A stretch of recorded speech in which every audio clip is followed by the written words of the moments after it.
Aujourd'hui je reviens avec une vidéo assez drôle pour vous parler de quelques trucs qui se passent au Japon en fait, qui sont complètement normaux de faire au Japon, mais qui en Europe ou en Occident sont pas tout à fait normaux, sont pas tout à fait communs. Je vais vous parler de choses du quotidien, je vais vous parler de choses un peu plus spécifiques. Je vais pas vous dire des trucs un peu trop bateaux du Japon, genre saviez-vous qu'au Japon on mange avec des baguettes? Non, ça je pense que tout le monde le sait. Mais je vais vous parler de petits trucs un petit peu drôles dont je suis confrontée au quotidien et qui, moi en Occident ou en Europe, ben, c'était complètement pas le cas ou pas possible en tout cas. Saviez-vous qu'au Japon, avant d'entrer dans des cliniques, hôpitaux, écoles ou certains restos, vous devez enlever vos chaussures. Donc enlever ses chaussures au Japon, c'est quelque chose qui est très commun avant d'entrer dans des maisons par exemple, ça je pense que vous le savez déjà.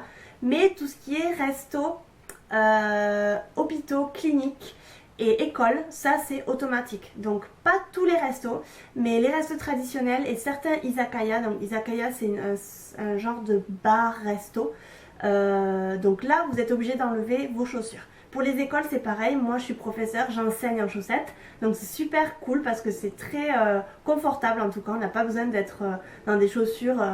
Pour une femme, par exemple, des chaussures à talons qui vous font super mal aux pieds pendant 8 heures par jour. C'est super cool. Saviez-vous qu'au Japon, à table, faire des bruits de bouche, c'est totalement commun et totalement acceptable. Donc quand on mange en fait des noodles, donc des udon, des somen ou soba, vous êtes en fait obligé d'aspirer la nouille quand vous mangez parce que sinon ben, vous ne pouvez pas manger concrètement parce que vous mangez avec des baguettes, donc vous aspirez. C'est complètement normal quand vous allez dans un resto au Japon, vous entendrez ça constamment. Moi au début c'est vrai que ça m'a un peu pas choqué parce que je savais déjà, mais ça m'a un peu surpris et maintenant c'est clair que je le fais aussi parce que sinon c'est impossible de manger.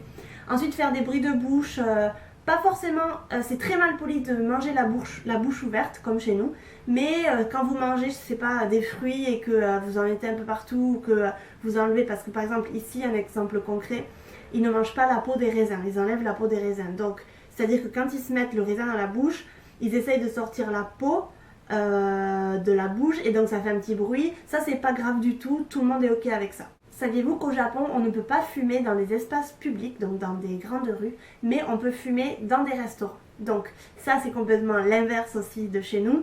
Vous pouvez fumer dans des restos, dans des bars, mais vous ne pouvez pas fumer dans les grandes rues, transitoires par exemple, donc vous devez aller dans des espaces de fumeurs qu'il y a dans toutes les grandes rues. Vous pouvez fumer dans des petites rues, c'est pas le truc le plus... je vous conseille pas forcément, mais c'est un peu moins grave, on va dire. Saviez-vous qu'au Japon, il est interdit de parler au téléphone dans les transports? Donc quand je dis transport, ça va être train, métro et bus. Il est complètement interdit de parler au téléphone. Pourquoi? Pour respecter en fait le silence et pour respecter le repos des gens. Parce que souvent dans le métro, qu'est-ce qu'ils font les Japonais? Ou ils lisent, ou ils dorment, ou ils jouent avec leur téléphone. Et la majorité dorment. Pourquoi? Parce que c'est pas un peuple qui dort énormément d'heures comme nous par exemple, et donc c'est vrai qu'ils profitent du trajet maison travail maison pour dormir. Donc c'est généralement minimum 30 minutes de transport parce que bon, moi là où je suis par exemple à Osaka, c'est quand même une ville assez grande. Tokyo, je pense que ça doit être le double, peut-être 1 heure minimum de trajet.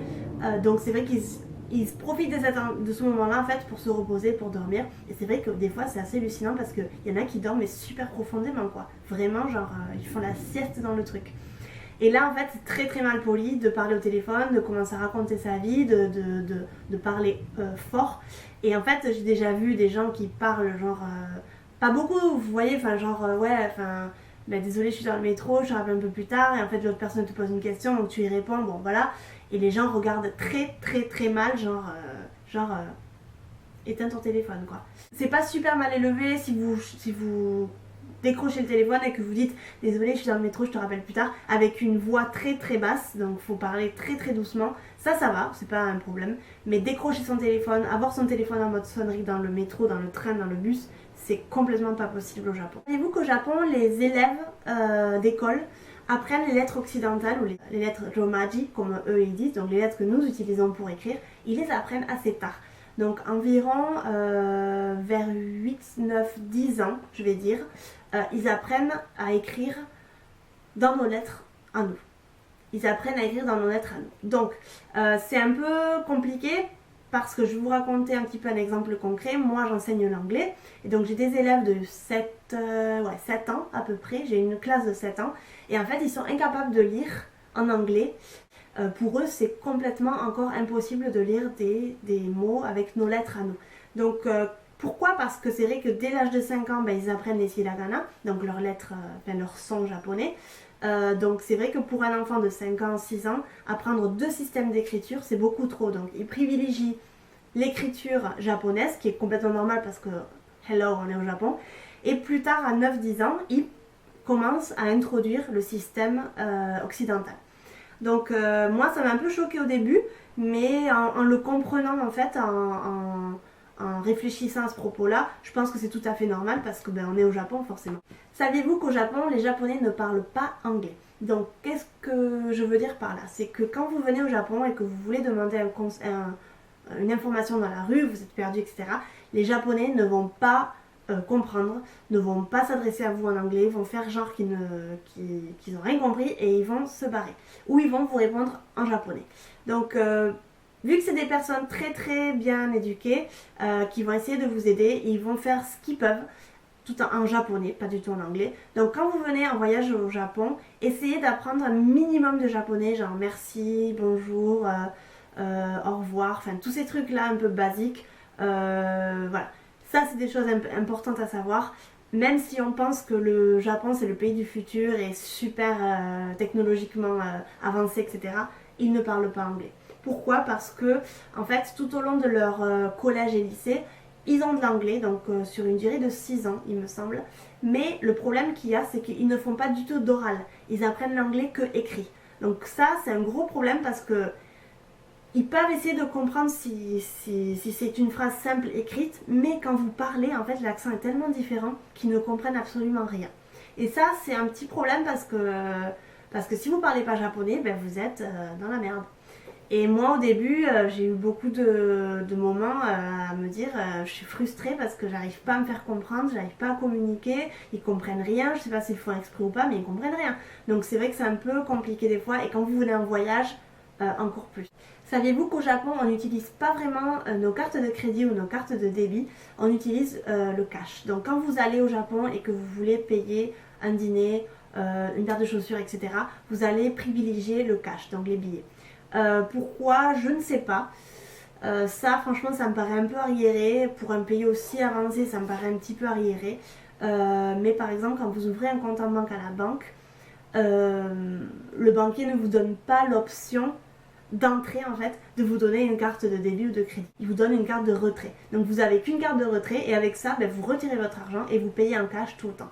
Donc moi ça me saoule dans le fait que quand je veux acheter quelque chose, je dois toujours avoir un peu d'argent sur moi, savoir s'il y a un distributeur à côté de chez moi, à côté de là où je suis pour pouvoir retirer de l'argent. Pour moi c'est pas le truc le plus commode au monde.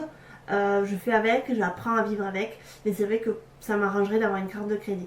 Apparemment c'est assez facile d'avoir une carte de crédit, vous allez dans n'importe quel supermarché et ils vous font une carte de crédit reliée à votre compte en banque que vous avez déjà.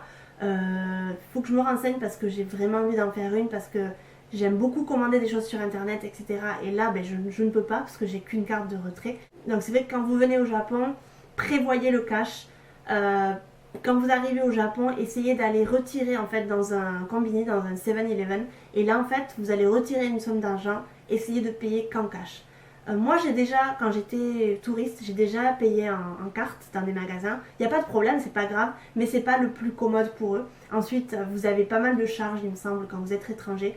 Donc c'est mieux de payer en cash. Voilà, cette vidéo terminée. J'espère vous avoir un petit peu plus appris sur la société japonaise et le Japon. Si vous avez quelques questions, n'hésitez pas à me les poser en commentaire. Je vous dis à très bientôt dans une nouvelle vidéo. Bye!